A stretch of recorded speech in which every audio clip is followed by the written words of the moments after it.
네, 정부가 환율 상승을 억제하기 위해서 발표한 외환 건전성 제도 탄력적 조정 방안을 두고 시장의 평가가 엇갈립니다.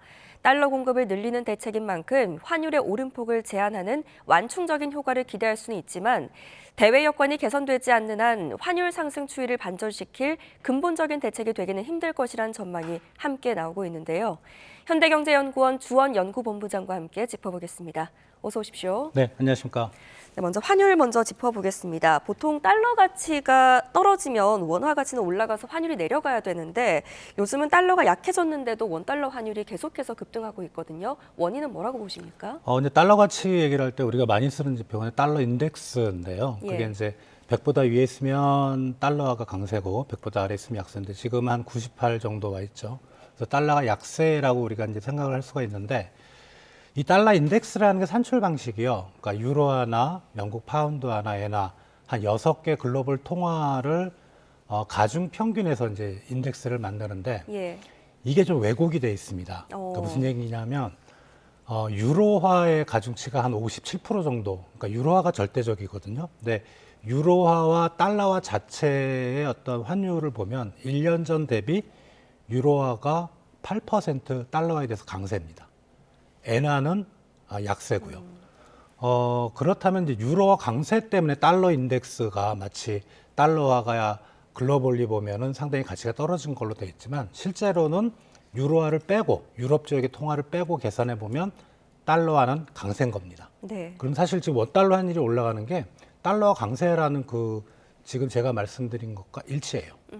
그래서 유럽 쪽하고 미국 달러와의 관계는 좀 다른 부분. 그리고 그 이외 지역에 대해서는 달러가 강세이기 때문에 이게 그 공식이 깨졌다라고 말씀드리긴 어렵습니다. 정부가 이 환율 안정을 위해서 외국 돈이 한국으로 더 잘 들어오게 하기 위해서 이제 규제를 잠시 완화하겠다 이렇게 밝혔는데 이것에 대한 평가와 실효성이 있을지에 대해서는 나중에 한번 짚어보기로 하고 우선 어떤 내용이 담겼는지 짚어주시죠. 일단은 이제 국내 어떤 주로 이제 금융기관에 대한 예. 그런 규제 완화가 있고요. 그게 뭐냐면 이제 외환 유동성 스트레스 테스트라고 뭐 금융당국이 항상 우리 은행들에 대해서 외화를 충분히 가지고 있어야 된다. 네. 이게 사실은 멀리 보면 이제 외환위기 때 우리가 트라우마가 있거든요. 뭐 금융위기 때도 그렇고 갑자기 이제 외화가 빠져나가면서 우리 금융기관들이 위태로워졌던. 그리고 이제 두 번째는 이제 선물한 포지션, 이거 외연 지점 얘기입니다. 그러니까 외국화한 은행들이 선물한 포지션을 과도하게 하면 안 된다라는 거고, 근데 그걸 좀 풀어준다는 거고요. 네.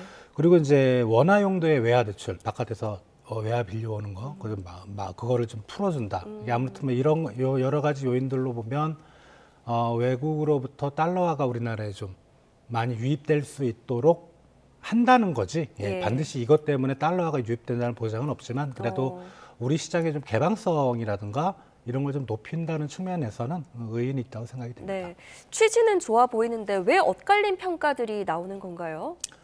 말씀드렸던 거는 이건 제도의 개선이거든요. 예. 정말 저 제도가 외화 밖으로부터 외화가 한국에 들어오는 거를 막는 아킬레스 건이었는지 제도 때문에 못 들어온 건 아니고요. 지금 사실은 보면 여러 가지 요인들이 중첩이 돼 있잖아요. 뭐 특히 이제 우리 기업들이 미국에 대한 투자도 좀 많이 해야 되고 좀 그리고 최근에 어떤 외환 시장의 수급을 보면 외환 보유고는 계속 늘어왔습니다. 예. 네.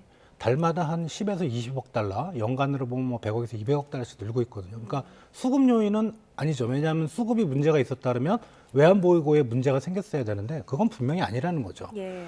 이렇게 최근에 원달러 환율은 좀 심리적 요인도 컸고요. 앞에 말씀드렸던 달러가 강세라는 예. 실질적인 요인 그리고 옆 나라 일본은행의 그 최근에 이제 좀 스탠스는 바뀌긴 했지만 엔화가 너무 약세인 거예요. 달러당 한 155엔, 156엔 가 있잖아요. 우리 원화와 엔화는 보통 우리 학자들이 얘기할 10대 1. 예. 그러니까 엔달러 환율이 155엔이면 사실 원달러 환율은 1,550원이 돼도 이상한 게 아닙니다.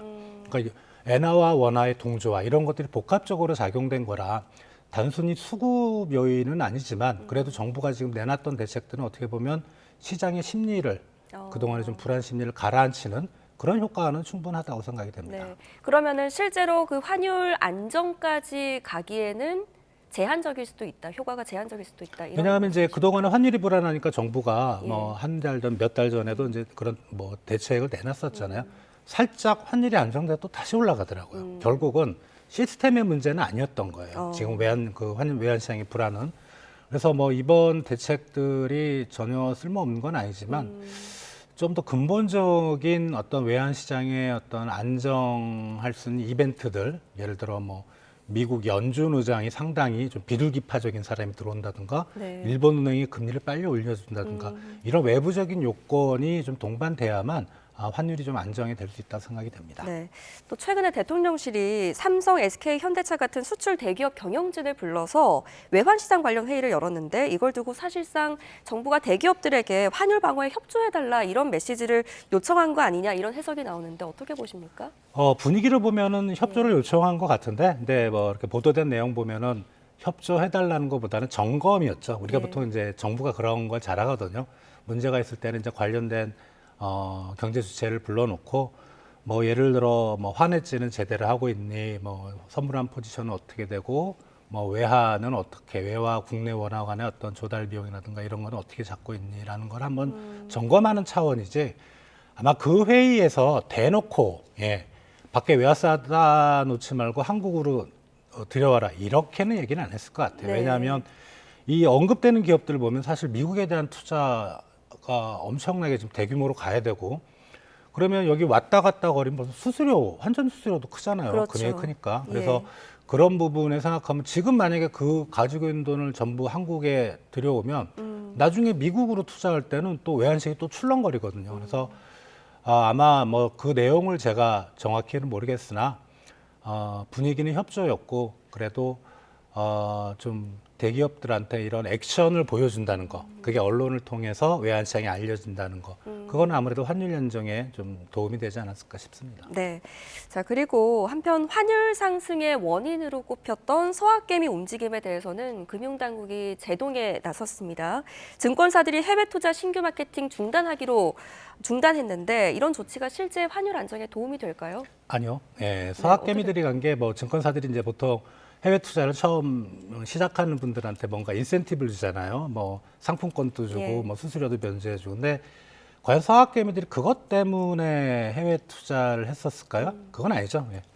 언론에서 들려오는 엔비디아가 뭐 갑자기 몇십 프로 올랐다더라. 근데 우리 국내 주식 보니까 그렇게 오른 주식은 없네? 그럼 서학개미들 당연히 해외 투자를 하는 거죠. 그래서 저는 이 부분은 앞에 거는 상당히 긍정적으로 그런 네. 시스템에 개선은 긍정적으로 평가했지만 이 부분은 글쎄요. 이게 과연 그 서학개미들의 해외 투자를 진정시킬 수 있는 힘이 될 수 있을까? 그래서 그리고 이제 시장의 어떤 개별적인 금융회사들, 증권회사들의 마케팅에 대해서 굳이 금감원에서 이 부분은 저는 개인적으로 약간은 좀 부정적으로 생각하는 편입니다. 네, 알겠습니다. 자, 이제 은행권 이야기로 좀 넘어가 보겠습니다. 그동안 은행이라 함은 신의 직장으로 불렸는데 보니까 올해만 2,000명 가까운 희망퇴직자가 나왔고 대상 연령도 40대 초반까지 내려갔습니다. 왜 이런 현상이 나타나는 걸까요? 일단 신의 직장이라고 불렸던 거는 한참 전 얘기입니다. 제가 처음에 사회에 첫 발을 예. 디뎠을 때 그때는 신의 직장이었는데 결국은 이제 시청자분들이 생각하시는 원인과 똑같습니다. 은행을 굳이 갈 필요 없이 업무를 많이 처리한다. 그렇죠. 그게 이제 점포수를 보면은 5대 은행만, 시중 5대 은행만, 큰 규모의 5대 은행만 보면 2019년 말에 4,600개 정도였거든요, 점포수가. 근데 2024년 작년 한 9월 정도 기준으로 하면 3,895. 점포수가 준다는 거는 사람이 필요 없다는 거고요. 네. 그게 결국은 이제 최근에 했던 디지털 전환. 은행이 처음에 이제 IT가 도입되면서 뭐 CT라든가 ATM이라든가 이런 간단한 입출금 정도는 이게 사람이 없어도 되겠다. 다만 이제 한 1, 20년 전 얘기입니다만 그때도 이제 사람이 좀 많이 줄었지만 그래도 뭐 대출을 해줄 때는 서류를 꼼꼼히 봐야 되고 그 사람이 어떤 사람인지 평가를 해야 되기 때문에 사람이 필요하지 않겠냐라고 했는데 예. 최근에는 이제 대출마저도 비대면 대출이 활성화가 됐잖아요. 그러니까 점점 이제 은행에 사람은 필요 없는 거고요. 올해 한 2,000명 정도 말씀하셨는데 최근 5년, 한 5, 6년 정도 하면은 한 12,000에서 14,000명 정도 돼요. 그러니까 매년 거의 사실 올해 이슈가 아니고 매년 한 2,000명씩은 꾸준히 그러네요. 나갔다는 얘기죠. 네. 그게 뭐 은행의 입장에서는 어쩔 수 없는 상황이고 사람을 쓰는 것보다 전산화를 통해서 디지털 전환을 해서 영업을 하는 게 훨씬 더 이익이니까. 근데 은행에서 나가시는 분들이 사실 좀 그 뭐죠 희망퇴직할 때 좀 네. 많이 돈을 많이 주잖아요. 그래서 꼭 손해라고 볼 수는 없고 뭐 아무튼 그렇게 많은 금액을 주면은 다른 이제 뭐 중소 중견에 다니시는 분들은 아 우리도 그 정도 주면은 바로 나갈 텐데 뭐 이런 생각들을 하실 수도 있을 것 같습니다. 네, 알겠습니다. 다음 이슈로 넘어가서요. 현대차 그룹을 끝으로 이제 5대 그룹의 정기 임원 인사가 모두 마무리가 됐습니다. 이번 인사를 보면 키워드를 보니까 미래, 쇄신, 용퇴 같은 단어가 반복되는데 이 5대 그룹 인사의 공통된 키워드를 좀 꼽아주신다면요. 젊다는 거고요. 네. 네, 상당히 뭐 40대 임원이 나온다는 건 사실 저희 옛날 때만 해도 그건 상상도 못할 그리고 젊다는 거고 젊다는 거의 핵심은 뭐냐면 미래의 테크놀로지인 것 같아요. 그래서 우리 이제 CEO 그죠? 뭐 대표님이 원래 CEO이지만 뭐 시대에 따라서 이게 유행이 있었거든요. CFO 재무, 파이낸셜 그리고 뭐 CSO 스트래티지 전략, 그다음에 CMO 마케팅 하는데 지금의 키워드는 CTO입니다. 테크니컬 오피서. 예. 그러니까 최고 기술 책임자. 왜냐하면 이게 이제 새롭게 신기술과 신산업이 부상하고 거기에 빨리 진입하지 못하면 그 기업의 생존의 위협을 받는다. 네. 이런 게 이제 우리 기업들이 상당히 거기에 꽂힌 것 같아요. 그리고 정확하게 보고 있고. 그래서 요번에 인사들 보면 젊지만 기술 관련, 또 R&D 관련 그런 임원들이 빠르게 좀 임원이 됐던 걸로 생각이 돼서 우리 이제 대기업들이 먼저 그렇게 움직이고 있으면 이제 밑에 중견 중소기업도 따라가게 돼 있거든요. 그래서 네. 향후 키워드는 기술, 연구, 미래 이쪽이 될 것 같습니다. 네. 자, 이렇게 젊은 임원들을 전면 배치하는 게 실제 위기 돌파에 도움이 될까요? 젊다는 거는 돌파력이 있다는 거죠. 예. 그렇죠. 물불을 안 가린다는 젊기 때문에.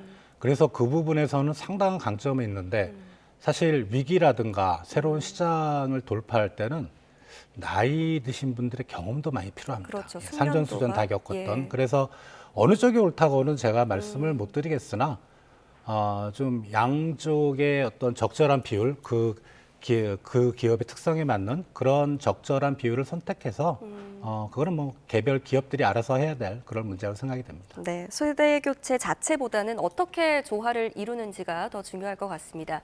현대경제연구원 주원 연구본부장과 지금까지 경제 이슈들 짚어봤습니다. 잘 들었습니다.